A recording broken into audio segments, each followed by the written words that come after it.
Good afternoon, everyone, and let me know, can you hear me? That good enough? A little louder. A little louder, a little louder. Cold. Tell us if A you're little cold. taller, a little louder. People are freezing now, so you have to go the other way. Yeah. Is that better? Yes. Okay, good. I just want to make sure that you can hear me. You can hear me, right? There was a gentleman in the back of the room that said he couldn't hear me, then he got it and left. No. So anyway, I just want you to know, first off, I am so happy to be back. It's a pleasure to be back amongst friends. Everywhere that I go, there is an old friend from days gone by, and one of my good friends, Liz Folder Branch, is here in the room. We went to college together at the University of Oregon. And she's one of the venture volunteers, and I'm looking forward to spending time with her. And of course, Jerry Cohen, who pushed me forward as he stepped out. I'll get him later.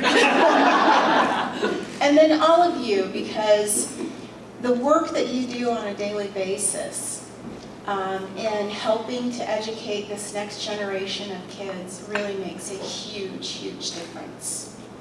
I want to let you know that this morning I was at a breakfast, the Oregon Health Forum breakfast, and they were having a conversation about diversity and how healthcare and race can actually set you back. And every bit of the conversation moved towards we need to educate more doctors, we need to work with high school kids, we really need to get out in front of this thing. A good friend of mine was moderating that panel, and I had the opportunity to share from the microphone that the first thing that we really need to do is educate children and teach them how to read. I asked them to go way upstream from high school and to make sure that every child in the education system knows how to read. And that's what you're doing. You're making a commitment to not just the children of today, but the adults of tomorrow. So I want to thank you for that. I want you to know just how critical that work is. Because as we tie all of these outcomes, and I can go into all the data if you'd like, as we tie all these outcomes into what makes a difference, a person that can read can avoid poverty. A child that can read can avoid prison. So if fourth grade reading levels make up our decision on how we are going to build prisons in this country, I need to stand up straight and give you all applause.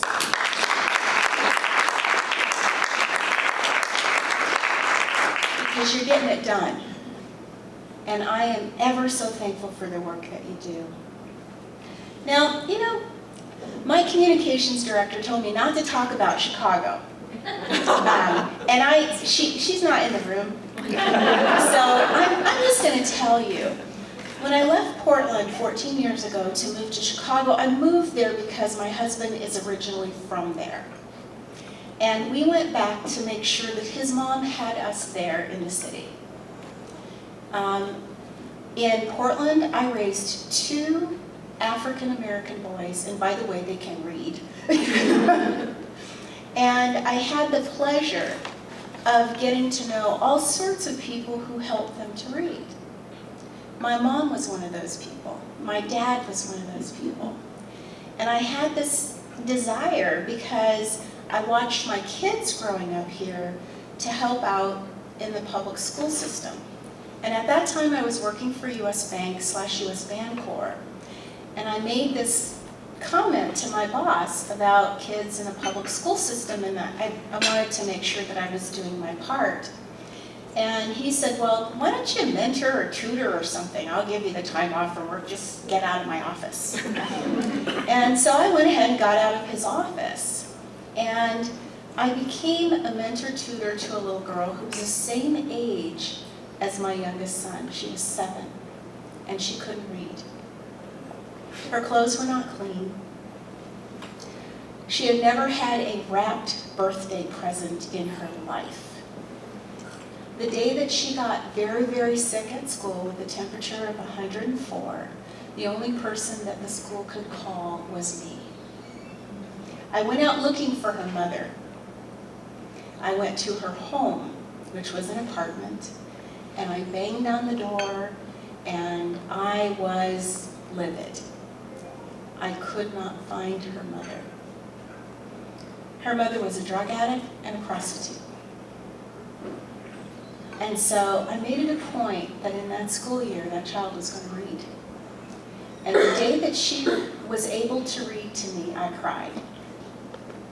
I didn't cry when my kids could read, but I cried when she could read. And I bet that's happened to a number of you. So the work that you're doing opens the door for children to read and for them to be effective citizens as they grow up.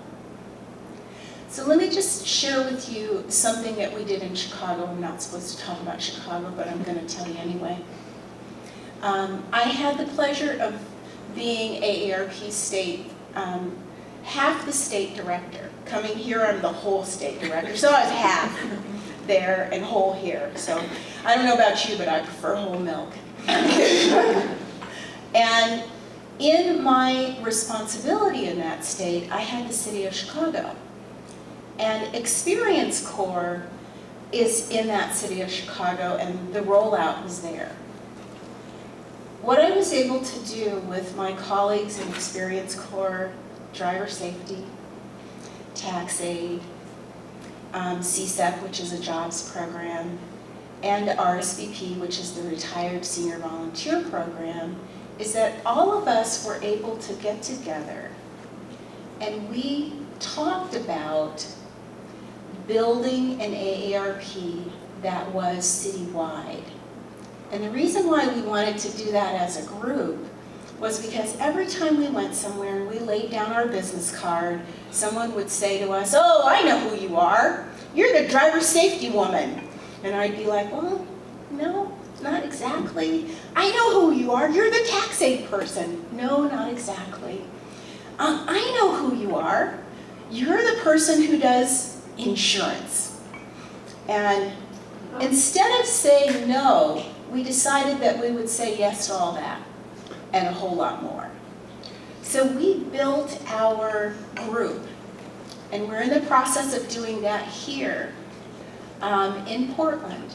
We built our group out so that when we walked out the door with an AARP card or an AARP partner card, like Experience Corps Metropolitan, we were able to actually talk about tutors and people who said, "I don't want to work with kids." It's like, "Great, let's have you do some taxes." Or, "How about you teach driver safety?" Or, "Maybe what you want to do is work in our jobs program." Or, "Why don't you come on out and do something with AARP, the state office? We do a lot of neat programs all around the state that you might have an interest in." So I'm saying this to tell you that AARP has something for everyone. Everyone in your family, everyone in your neighborhood, and probably everyone in your church or your social group. Our goal is to make sure that people live their best lives as they age. And in a livable community, in a place where we want people to do that, we have to include children, and the children of children, and the children of children's children, so that we're actually touching every single generation as they age. So I'm not going to belabor the conversation today. I thought that if you all had some conversation that you wanted to have amongst yourselves or conversation that you wanted to have with me, you might have some questions, and I would open up for questions for a couple minutes. Is that all right? There's a question over here. Yes. I'm interested in the response you received when you pointed out Oregon has traditionally really focused on increasing graduation rates, and there's a big push for that. So I'm interested in knowing what your response what the response was to your mentioning that we need to get all the little ones to read in order to get results at the other end of the spectrum. I got applause. Yes. Thank you.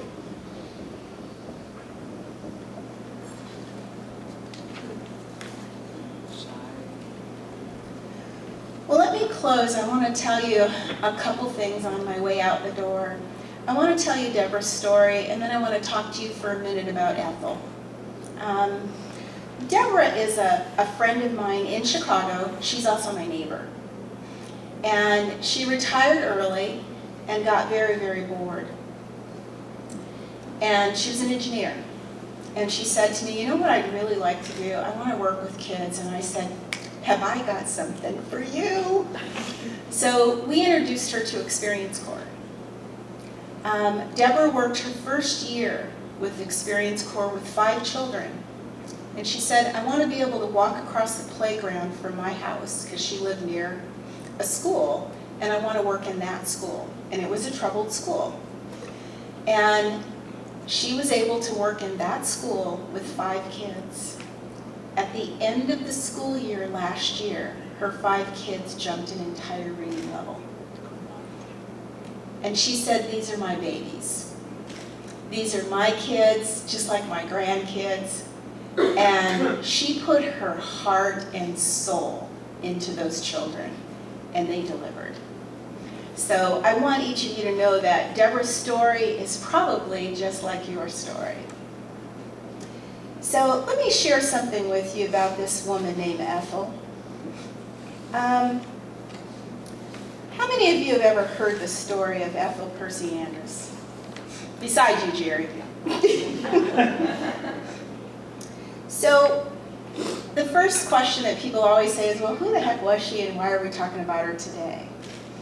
Well, although she's long gone, Ethel had a deep tie to the city of Chicago, where I came from, before I came back home to Oregon.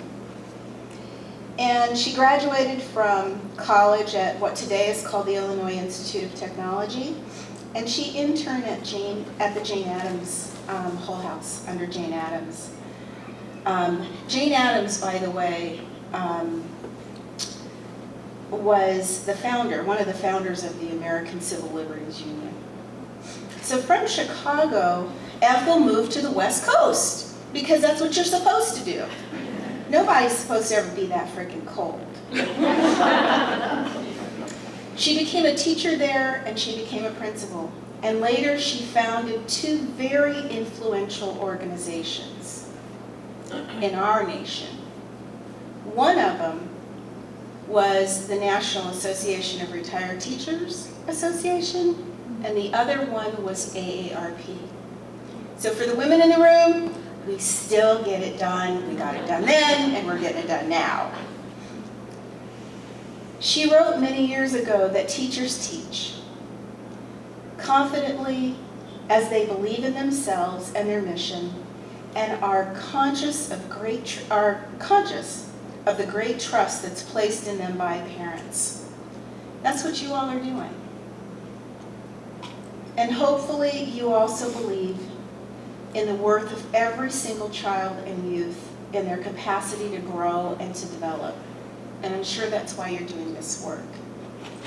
These ideas, by the way, are among the principles that guided Ethel Percy Andrus as she launched NRTA and AARP.